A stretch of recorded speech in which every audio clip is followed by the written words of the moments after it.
Salut les petits potes, aujourd'hui on se retrouve pour 4 nouveaux threads d'horreur et comme tu l'as vu là ça a encore évolué dans le déménagement mais je laisse le minimum que je peux vous laisser, histoire de pas avoir un mur blanc bien dégueulasse. Et ben je vous propose qu'on s'en foute un petit peu de ma vie et qu'on passe aux histoires en fait, c'est juste pour vous donner une petite update quoi. Allez, prends la boisson de ton choix et installe-toi confortablement. Ah, le monde virtuel, on se sent un peu en sécurité, on donne un petit peu trop confiance aux gens, on se sent invulnérable. Mais quand le piège du monde virtuel vient se mêler à la réalité, on tombe parfois de très haut. Et c'est ce qui va arriver dans notre histoire. Tout d'abord, laissez-moi vous parler un petit peu de Fanny. C'est une jeune femme de 22 ans qui adore jouer à des jeux MMO obscurs et un petit peu oubliés. Elle aime beaucoup internet et discuter avec des personnes aléatoires qu'elle rencontre. Mais à un moment, elle se dit qu'il y a un danger. En raison des événements qui vont se passer, tous les noms d'utilisateurs sont anonymes pour l'histoire car elle ne veut pas empirer les choses. Elle a également dû supprimer les adresses mail parce que les personnes qui ont commencé à lui envoyer des choses ont reçu des réponses très bizarres en retour. Tout commence sur un site où les gens peuvent discuter et parler d'un jeu appelé Meridian 59. Fanny est dans l'une des discussions lorsqu'une personne qui s'appelle YouFall s'est joint à la conversation. Cela commence gentiment et amicalement, ils déclarent qu'ils ont déjà joué ensemble dans le projet Gordon et qu'il a été agréablement surpris de le voir dans ce chat-là. Même si elle ne se souvient pas de son nom, elle se dit que peut-être elle a déjà joué avec lui quand il y avait beaucoup de monde. Mais elle apprécie parler avec lui, donc à un moment dans la conversation, elle lui donne son tag Discord. Et ils se sont quittés sur ça. Il a juste ajouté pour que bientôt ils puissent jouer ensemble. Le lendemain matin, elle a une demande d'amis sur son Discord. Elle voit que son nom Discord est le même que celui dans le chat d'hier soir. Elle l'ajoute et après lui avoir envoyé un emote, il se met en connecté directement. Son premier message dit hello. Elle a donc répondu hello et ils ont commencé une conversation. Après 15 minutes de conversation polie, elle lui demande curieusement d'où vient son pseudo. Il ne lui répond pas pendant 1 minute mais finalement il lui dit que c'est un anagramme pour quelque chose d'amusant. Un peu bizarre mais elle ne l'interroge pas davantage et il lui dit qu'il va aller faire quelque chose sans préciser qu'est-ce que c'est. Fanny commence à trouver un peu son comportement bizarre mais elle hausse les épaules et commence un nouveau MMO qu'elle a découvert il y a quelques temps. Après 3 heures de jeu, c'est à ce moment-là qu'elle a commencé à devenir nerveuse et que ses cheveux ont commencé à se dresser. Alors qu'elle lit le chat du jeu, un joueur qui s'appelle YouFall rejoint la partie. Elle ne sait pas comment mais elle sait que ça ne peut être que lui. Fanny essaye de se calmer, elle se dit que c'est juste peut-être une coïncidence. Mais assez vite, il lui écrit et dit « Salut Fanny » et tout de suite, elle sait qu'elle a affaire à un harceleur. Elle ne lui répond pas et directement, elle le bloque sur Steam et Discord. Elle a également rendu ses réseaux sociaux privés afin qu'il ne fouine pas et qu'il ne la retrouve pas. Elle a entendu suffisamment d'histoires effrayantes pour savoir à quoi ça ressemble les stalkers. Un peu soulagée d'être à nouveau en sécurité, elle pousse un soupir de soulagement. Elle est heureuse que ce soit juste une rencontre minime et qu'elle a su la gérer avant qu'elle ne devienne incontrôlable. Du moins, c'est ce qu'elle pense sur le moment. Même pas 5 minutes après l'avoir bloqué, elle reçoit un email d'une personne appelée Rob. Et cet email ne contient que 6 mots, mais c'est suffisant pour lui faire très peur. Tu as fait une grosse erreur. Clairement, son sang se glace en lisant ce mail. Elle ne sait pas comment ce mec a pu obtenir son email car sur tous les sites, elle utilise des emails poubelles. Elle ne sait vraiment pas comment elle peut gérer ça maintenant. Aucune histoire qu'elle a entendue ne l'a préparée à ça et ce qu'elle va vivre par la suite. Elle a très peur que ce type fasse quelque chose de très mauvais envers elle. Elle lui répond par email et lui dit qu'elle l'a bloqué pour une raison et qu'il lui fait vraiment peur. Elle lui déclare qu'elle va aller voir la police s'il continue comme ça. Fanny procède ensuite à la création d'un nouveau compte mail principal et change son email, puisqu'elle veut vraiment se débarrasser de ce type le plus vite possible. Pendant quelques jours, rien de nouveau ne se produit. Il semble qu'il n'arrive pas à la retrouver et elle prie pour qu'il ne dérange pas une autre personne. Après l'université, elle rentre chez elle et démarre son ordinateur pour être accueillie par un nouvel email. Bien sûr sur sa nouvelle adresse email qu'il n'est pas censé connaître. Immédiatement, elle a la nausée et elle a mal au ventre alors que ses mains commencent à trembler. Rob lui a envoyé un message et ce message dit « Dans l'ombre j'habite, une danse éternelle avec tes peurs. Pas d'échappatoire, pas de sanctuaire. Mon obsession, un spectacle implacable entend chacun de tes pas. Je t'aime tellement, mon amour éternel, ma colombe qui ne veut que moi, en train de mourir. Mais tu le regretteras, tu me fais pleurer et je t'aime pourtant.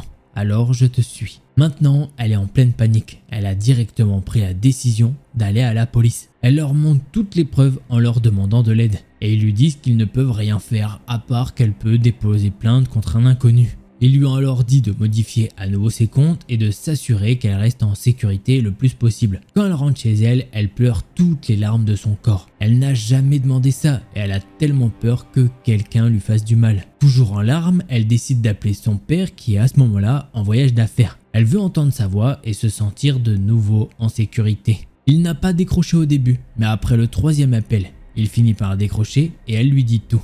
Après ne pas l'avoir entendu répondre ou faire de bruit, elle se tait. L'autre partie de la ligne est également silencieuse. Seulement une légère respiration de l'autre côté. Elle recommence à pleurer et murmure « Papa ?» Mais quand elle pose cette question, la ligne de l'autre côté a mis fin à l'appel. Elle reste là pendant quelques minutes à regarder le téléphone, ne sachant pas quoi faire du tout.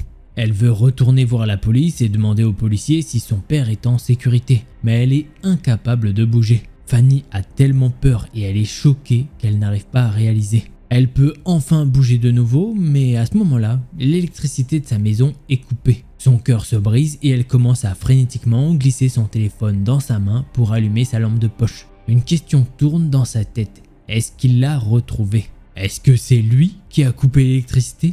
Et est-ce qu'il va la tuer? Elle n'a jamais eu aussi peur de toute sa vie. Fanny monte doucement les escaliers, se dirige vers sa chambre et essaye d'écouter tout bruit qui peut lui indiquer que quelqu'un est dans la maison avec elle.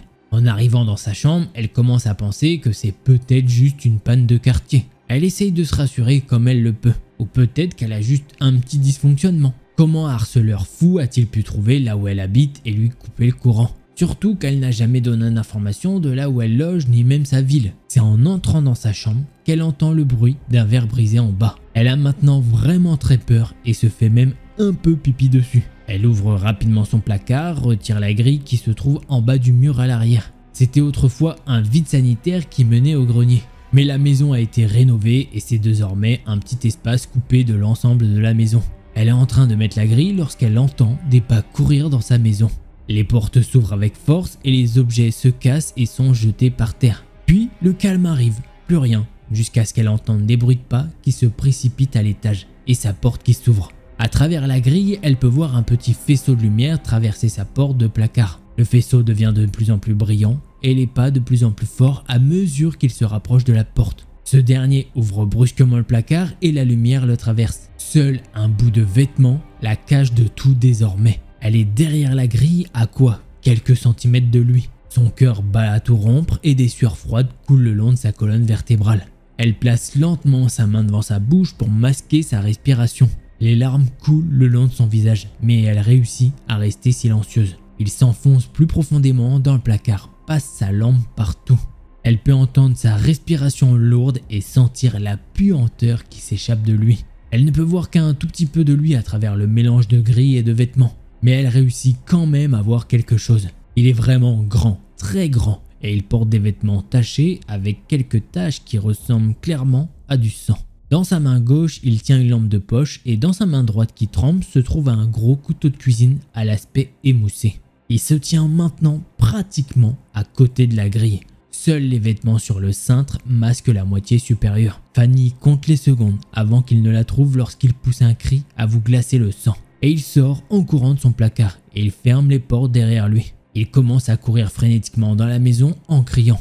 Il crie « Fanny, je t'aime, laisse-moi prendre soin de toi, oh ma colombe !»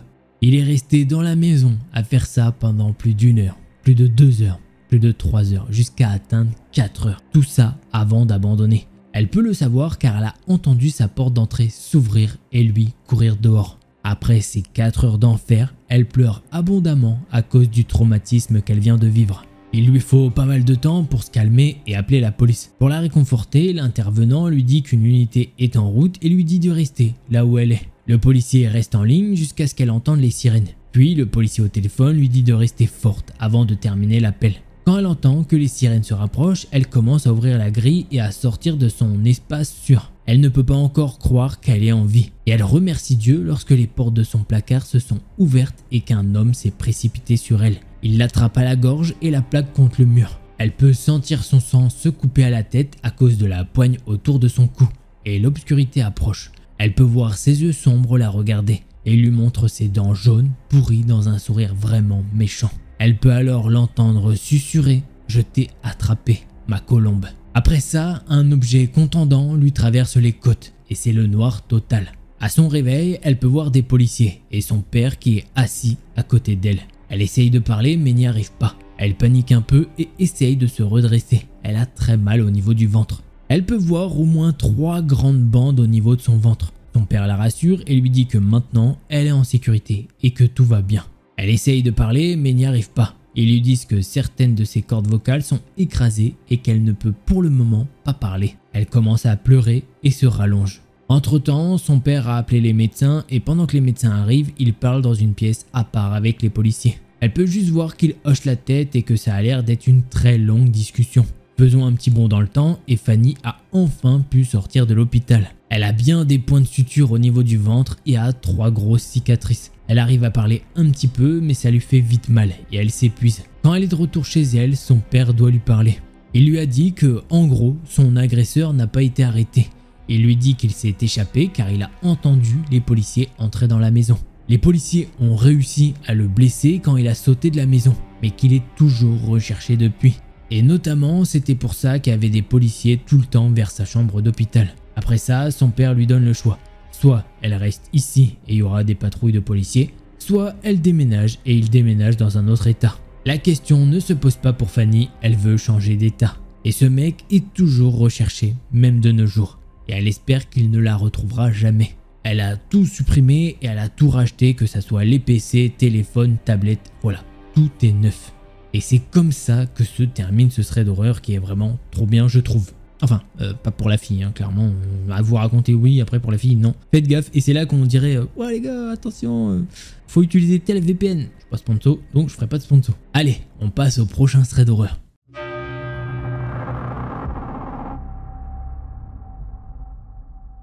L'histoire que je vais te raconter, c'est celle de Mathis et il est enquêteur de surveillance pour les réclamations d'assurance et les accidents du travail aux États-Unis. Son rôle consiste à vérifier si les personnes prétendant être blessées et collectant de l'argent ne simulent pas leurs blessures. Il fait ça à plein temps et ça depuis plus de 10 ans. Durant cette période, il a vu beaucoup de choses bizarres. Par exemple, une fois, il a vu des trafiquants de substances en plein centre-ville, littéralement sur des chevaux. Voilà. Pourquoi? On sait pas. Bref, il rencontre aussi des situations effrayantes, surtout dans les mauvais quartiers. La rencontre la plus effrayante a eu lieu il y a environ 20 ans. C'était dans une zone rurale. Mathis arrive sur place à 6 h du matin et il voit qu'il y a quelques voitures à proximité. Et il vérifie les plaques pour voir si elles correspondent à la personne surveillée. Il surveille principalement le départ du véhicule immatriculé s'il en trouve un. Là-bas, il voit une voiture sans plaque dans l'allée, ce qui est normalement assez inhabituel. Il a également reçu des informations sur l'âge, la taille et le poids de la personne, et parfois il y a même une photo. Il sait donc que c'est un homme d'une trentaine d'années, de taille et de poids moyen. Le premier jour, il s'avère que l'homme est parti avant son arrivée. Le protocole est que si Mathis ne peut pas confirmer la présence de la personne avant 10 h, il doit frapper à leur porte pour vérifier. Il se déguise en livreur UPS avec un article d'un magasin à 1 $ dans une enveloppe et un petit presse-papier. Mais personne n'est à la maison. Le deuxième jour, il revient à 5 h du matin et il voit un deuxième véhicule, un camion, également sans plaque. Le mec sort vers 5 h 30 et il part. Mathis le suit, mais l'homme se rend vite compte qu'il est suivi, ce qui signifie généralement qu'il cache quelque chose, comme travailler tout en collectant l'argent de l'assurance invalidité. Et Mathis le laisse partir discrètement.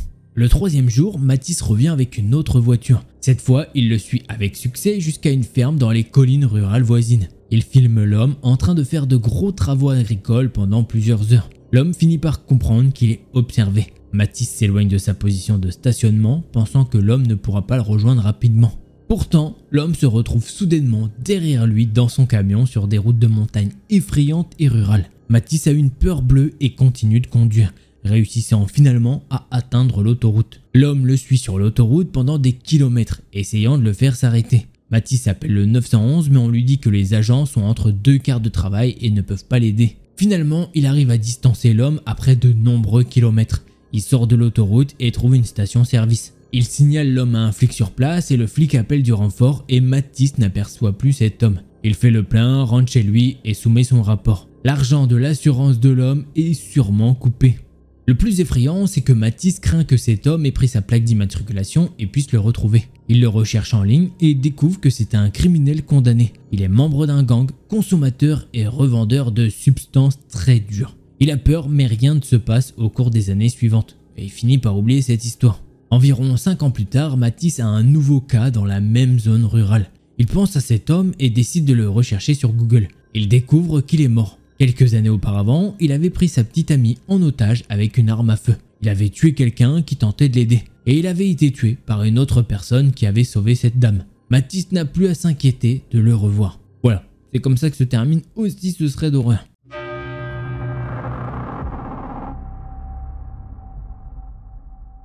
Alors juste avant que commence ce thread d'horreur, n'hésite pas si tu ne l'avais pas fait à mettre un petit pouce bleu et un abonnement, ça me fera très plaisir. Voilà, ça soutient tout le travail et ça vous coûte rien. Allez, on reprend directement avec l'histoire. Elena raconte cette histoire en 2 parties.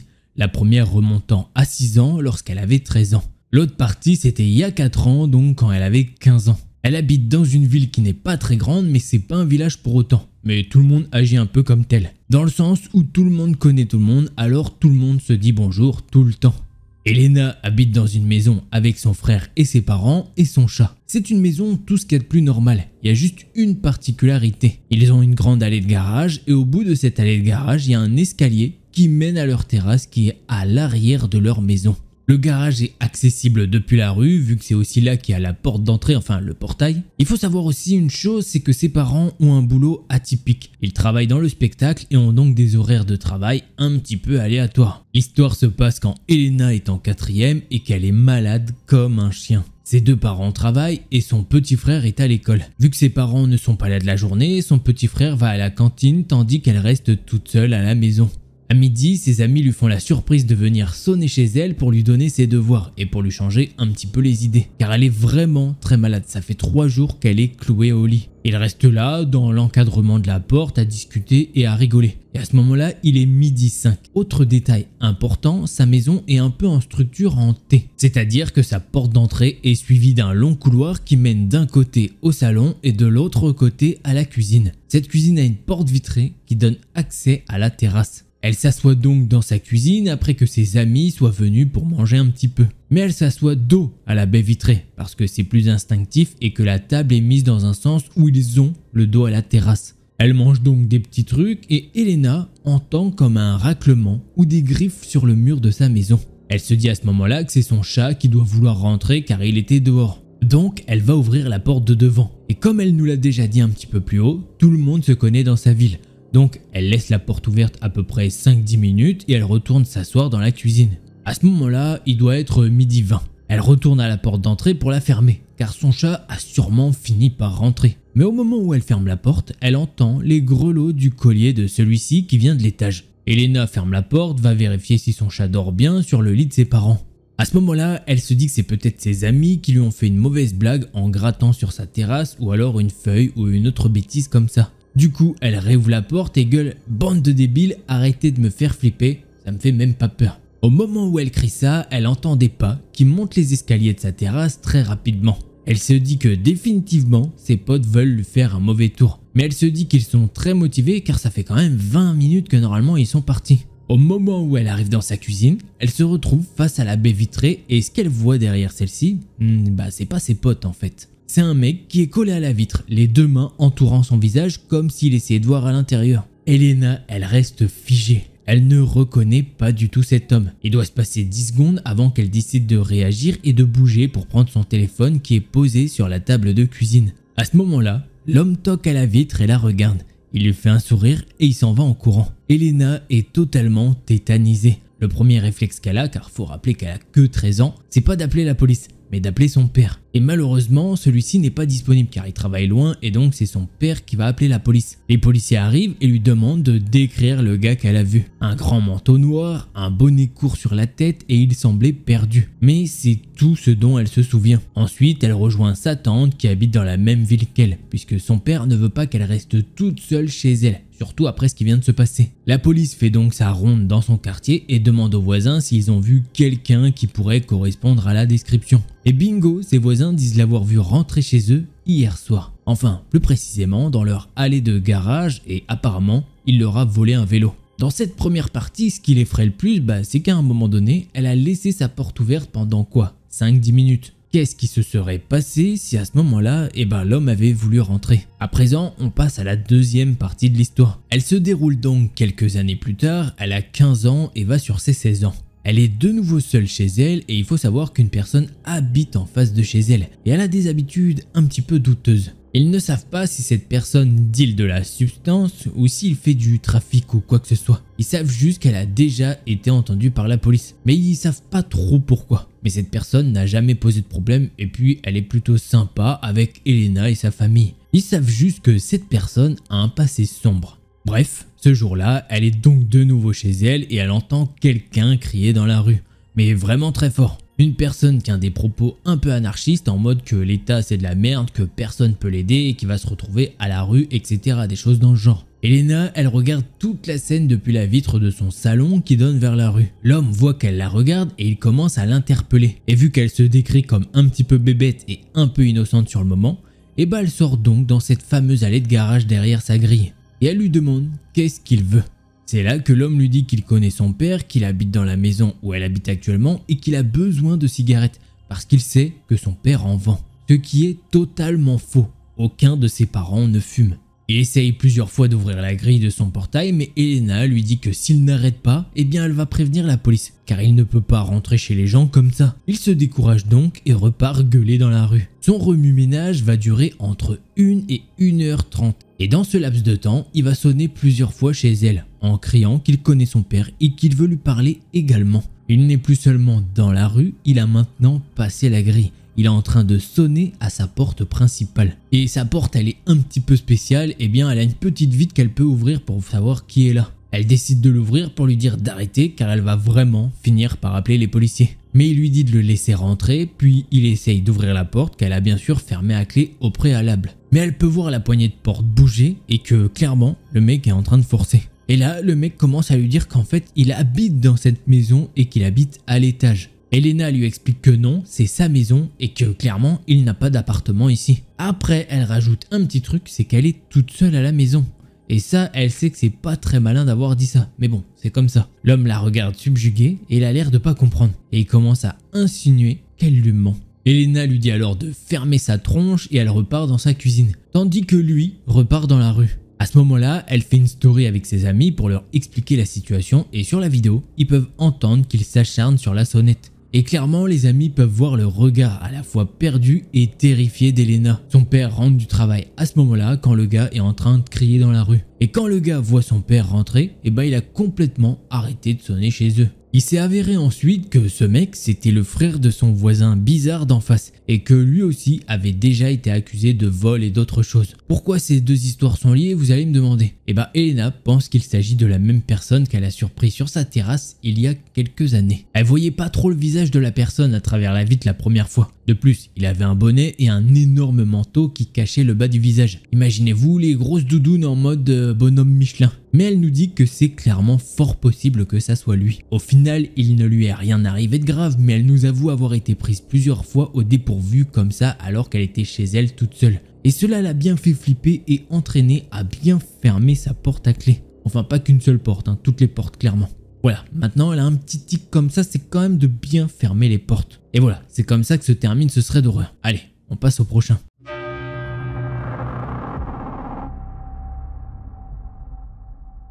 Lily ne sait pas dans quelle mesure cela peut être expliqué ou non. Surtout que cela s'est produit il y a quelques mois et ne s'est plus produit depuis. C'est justement quand elle y pense, ça la fait encore flipper. Pour situer le contexte, le complexe d'appartements dans lequel elle vit abrite de nombreuses familles avec de jeunes enfants. En général, ils jouent tous sur la cour de récréation tous les jours lorsqu'il fait beau et qu'ils ne sont pas à l'école. Mais même les adultes passent parfois devant sa fenêtre en se dirigeant vers la buanderie à côté de laquelle elle habite également. Le bâtiment dans lequel elle vit se compose uniquement de son propre appartement d'une chambre et de l'une des deux buanderies du complexe, toutes situées au rez-de-chaussée. Il y a 2 salles de stockage interdites avec des portes de chaque côté du bâtiment et des caméras de sécurité pointées vers l'une d'elles et une autre vers les bennes à ordures du complexe, à côté desquelles son bâtiment se trouve également.